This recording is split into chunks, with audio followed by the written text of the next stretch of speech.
Informasi terkini terkait kasus COVID-19 anak-anak di Nusa Tenggara Barat, kita bergabung dengan jurnalis Kompas TV Fitri Rahmawati.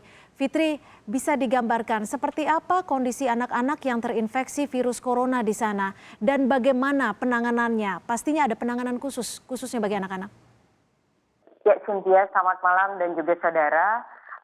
Sebelumnya saya akan menginformasikan kepada Anda dan juga saudara bahwa malam ini kami baru saja mendapatkan informasi bahwa jumlah anak-anak yang terpapar positif COVID-19 bertambah 1 orang dari Kabupaten Sumbawa, sehingga jumlah anak-anak yang positif COVID-19 berjumlah 84 orang hingga malam hari ini, Cynthia. Dan bagaimana anak-anak itu terpapar positif COVID-19 ini, banyak penyebab. Di antaranya mereka seringkali dibawa keluar oleh orang tua mereka, sehingga dalam kondisi ini mereka sama sekali tidak dibekali dengan masker. Sementara kedua orang tua mereka menggunakan masker dan anak-anak ini sama sekali tidak menggunakan masker. Hal itulah salah satu yang diduga sebagai penyebab utama anak-anak ini terpapar positif COVID-19 ini. Dan mereka yang terpapar ini, Cynthia, sebagian besar ada didominasi oleh bayi dan juga balita serta anak-anak usia sekolah. Dan 3 orang yang meninggal dunia berasal dari 2 orang berasal dari Kabupaten Lombok Timur yang berusia di bawah 1 tahun dan juga 1 orang dari Kota Mataram. Ketiganya memang berusia di bawah 1 tahun. Hal inilah yang menyebabkan pemerintah Provinsi Nusa Tenggara Barat mengupayakan bagaimana anak-anak ini tidak lagi terpapar COVID-19 ini, karena mereka adalah anak-anak yang sangat rentan. Salah satunya adalah imunitas mereka belum sempurna. Dan untuk anak-anak yang ada di Nusa Tenggara Barat yang positif COVID-19 ini, mereka sudah dirawat di sejumlah rumah sakit rujukan yang ada di Nusa Tenggara Barat, termasuk juga di Kabupaten Lombok Timur, Kabupaten Lombok Barat, Rumah Sakit Provinsi Nusa Tenggara Barat, dan juga Kota Mataram.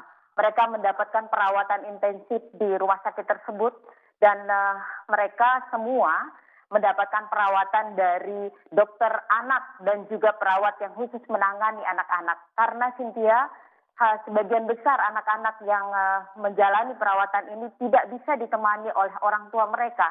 Karena kedua orang tua mereka rata-rata tidak positif COVID-19.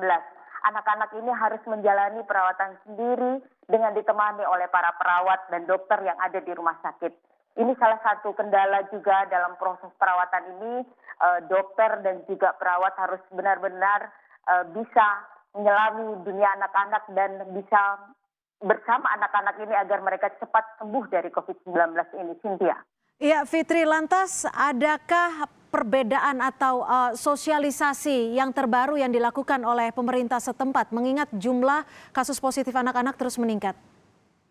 Ya, Cynthia dan juga saudara, upaya itu terus dilakukan. Salah satu yang dilakukan oleh pemerintah Nusa Tenggara Barat, termasuk pemerintah Kota Mataram bersama-sama dengan relawan Sahabat Anak, mereka berusaha untuk menekan jumlah kasus positif yang menimpa anak-anak ini dengan membagikan masker gratis khusus untuk anak-anak.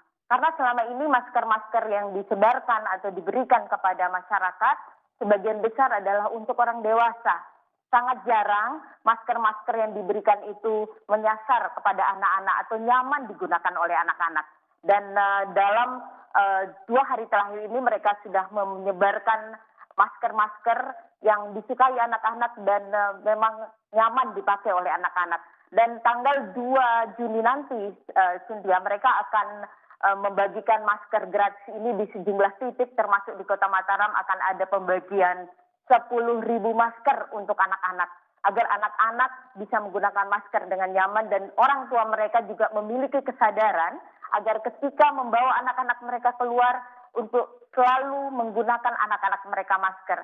Dan sebenarnya pemerintah juga berharap para orang tua tidak membawa anak-anak mereka keluar dari rumah. Untuk sementara ini diharapkan mereka untuk tetap membiarkan anak-anak di dalam rumah, belajar di rumah dan bermain di rumah, untuk sementara tidak melakukan aktivitas di luar rumah karena kondisi anak-anak sangat rentan karena mereka memiliki imunitas yang belum sempurna dan sangat rentan untuk terpapar COVID-19 ini, Cynthia. Baik, terima kasih atas informasi Anda, jurnalis Kompas TV Fitri Rahmawati melaporkan langsung dari Mataram, NTB.